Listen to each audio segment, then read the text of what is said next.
સદસ્ય અને સાવરકુંડલાના કન્વીનર એવા માનનીય શ્રી કુંભાઈ સ્ટેજ પર બિરાજે સર્વે મહાનુભાવો, આપણે આજે 57મો વાર્ષિકોત્સવ ઉજવવા જઈ રહ્યા છીએ.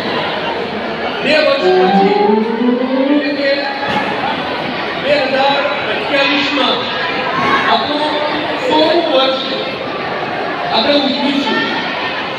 આ 100મા વર્ષ પ્રસંગે 3 દિવસનો કાર્યક્રમ રહેશે.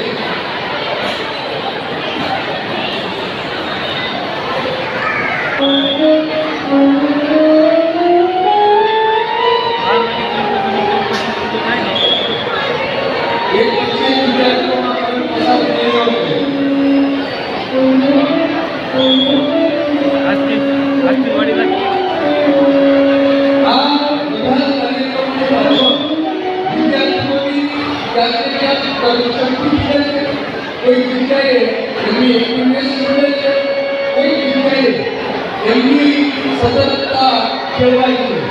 દરેક નાના કાર્યક્રમોની અંદરથી વિદ્યાર્થીઓ કંઈક શીખે છે. સાવરકુંડલામાં શ્રી યશોકુમાર સિંહજી વ્યાયામની સંચાલિત અલગ અલગ વિભાગો પોતાના વિદ્યાર્થીઓમાં પડેલી શક્તિઓને બહાર લાવવા માટે સતત પ્રયત્ન કરે છે. અને એટલે જોઈ રહ્યા છો કે વિદ્યાર્થી પોતાની પાસે જ્યારે કરંટ આવે છે ત્યારે એક્ટિવ થાય છે, એટલે કે એનામાં આ શક્તિ ખુલે છે. જ્યારે ટ્રાન્સફર ઓફ ટ્રેનિંગ કરવામાં આવે છે, એટલે મૂળભૂત વાતને મેળવવા માટે અન્ય રીતે વિદ્યાર્થીઓ પાસેથી કંઈક કામ લેવામાં આવે અને એમની શક્તિઓને ખીલવવાનો પ્રયત્ન થાય. આવા એક નમ્ર પ્રયત્ન સાથે શ્રી યશોકુમાર સિંહજી વ્યાયામ મંદિર આ વિવિધ ક્ષેત્રે કામ કરી રહ્યું છે. આજે તમે સૌ આ નિહાળી રહ્યા છો તો વરસાદ હોવા છતાં પણ વિદ્યાર્થીઓ સમયસર અહીંયા પહોંચી ગયા.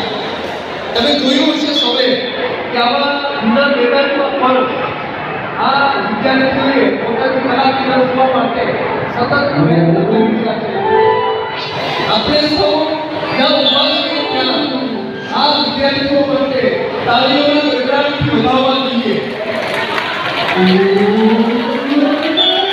આપણને જે સામાન્ય વાત લાગી રહી છે એ ખરેખર સામાન્ય વાત નથી, કારણ કે જે વિદ્યાર્થીઓની બાજુમાંથી કરંટ પસાર થાય છે એ જ વિદ્યાર્થીઓની અસર થાય છે.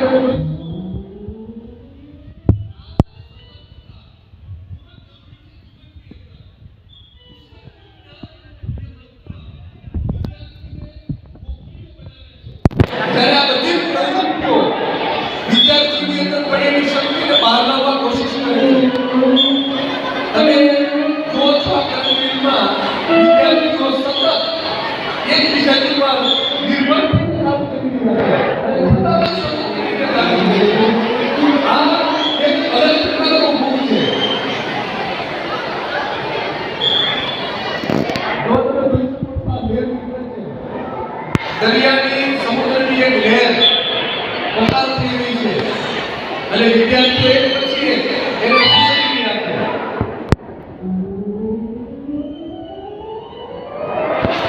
આ દરિયાનું મોઢું એવું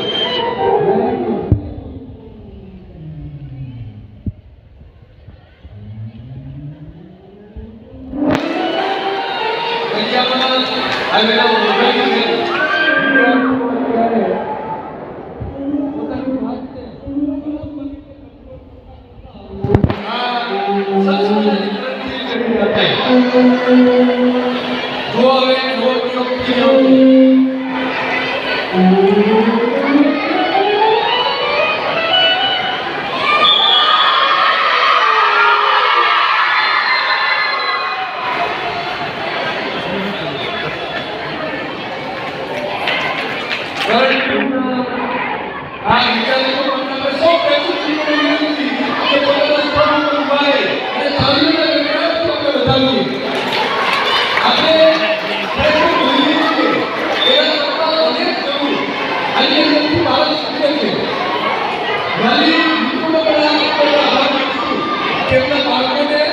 આવા વરસાદી વાતાવરણમાં પણ અહીંયા સમયસર પહોંચાડ્યા છે.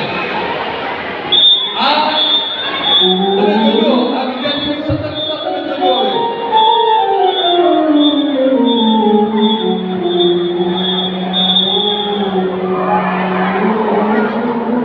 નીચેનો જે ટેકો હતો એ સરકાર તૂટી ગઈ, આખી ટેકો નીકળી ગયો. એટલે આ ખરેખર રાજકારણના દાવપેચ છે, પણ એ વિદ્યાર્થી મોટા દાવપેચમાં ન પડે એટલા માટે અહીંયાથી એમને શીખવવામાં આવે છે કે આવી રીતે કોઈના ટેકા ઉપર ઓછું ચાલવું. આપણે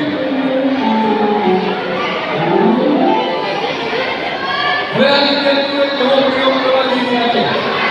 નાના નાના બાળકો જે કંઈ રમત નાની રમે છે, વાલી મિત્રોને તો ખબર છે, પણ વાલી ન હોય છતાં પણ અહીંયા પ્રેક્ષક તરીકે આવ્યા હોય એ મિત્રોને પણ મારી વિનંતી છે કે તમે જુઓ, અહીંયા બેકલેસ સેટરડેનો એક પ્રયોગ કરવામાં આવતો હતો છેલ્લા 2 વર્ષથી, અને એ બેકલેસ સેટરડેને ગુજરાત સરકારે આખો પ્રયોગને સ્વીકારી લીધો.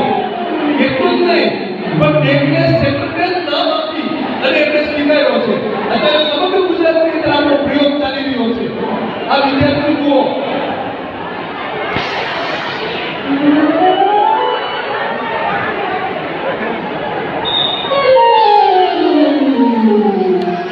વિદેશ સપોર્ટ નહીં વિદેશ મારી અને એક વિદ્યાર્થી ઉપર બીજા વિદ્યાર્થી આવી રહ્યા છે. ત્યારે નીચેના વિદ્યાર્થી વજન ઉઠાવતા બંધ થઈ જશે ત્યારે એ હારી જશે અને ઉપર ઉઠેલા વિદ્યાર્થીઓ તો વિજયી થશે.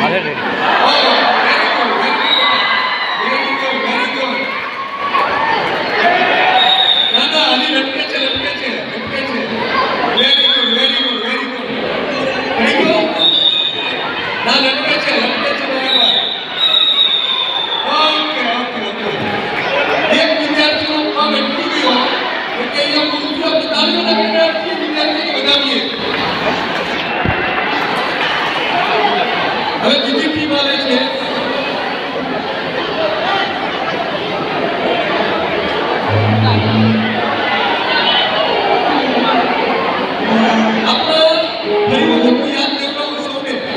પ્રવીણભાઈ, આપણે 2 વર્ષ પહેલા જે પ્રયોગ કરેલો બેકલેસ સેટરડેનો, એ પ્રયોગ ગુજરાત સરકારે સ્વીકાર્યો છે અને નામ પણ આપણું જે નામ હતું બેકલેસ સેટરડે, સેમ એ નામ સાથે સ્વીકાર્યો છે. આપણી સંસ્થા માટે એ ખરેખર બહુ જ ગર્વની વાત છે કે સમગ્ર ગુજરાતની અંદર આપણા પ્રયોગને સ્વીકારી અને ચાલવામાં આવ્યું છે.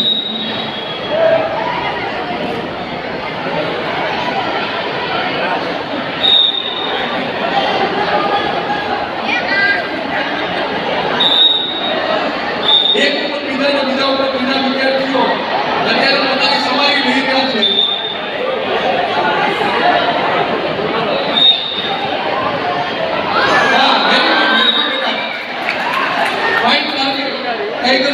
Very good.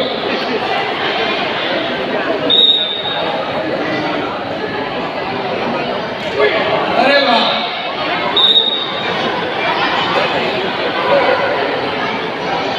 અરે વાહ ટેડી, પતી ગયું. આ એક પ્રકારનું બાળકની અંદરથી સ્કિલ ડેવલપ થઈ રહ્યું છે. વિવિધ પ્રકારે સ્કિલ ડેવલપમેન્ટની બધી જ પ્રવૃત્તિઓ વિદ્યાર્થીઓ માટે આ શાળાની અંદર કરવામાં આવે છે. શાળાનો જે સ્ટાફ છે એના દ્વારા જ આ બધી વિવિધ પ્રવૃત્તિઓ કરવામાં આવે છે. તમે જુઓ છો, એક વિદ્યાર્થીઓ ટ્રેક થયેલા છે અને જે ટ્રેક થયેલા વિદ્યાર્થીઓ છે એ બધા જ એમના પોતાના શિક્ષકો પાસેથી આ ટ્રેનિંગ મેળવે છે. આ શાળાઓની અંદર માત્ર અભ્યાસ કરવો, માત્ર એકલો પગલો કરવો શીખવો એટલા પૂરતું સીમિત નથી, પણ વિદ્યાર્થીઓના સ્કિલ ડેવલપમેન્ટની પ્રક્રિયા અહીંયા નાજુક રીતે કરવામાં આવે છે.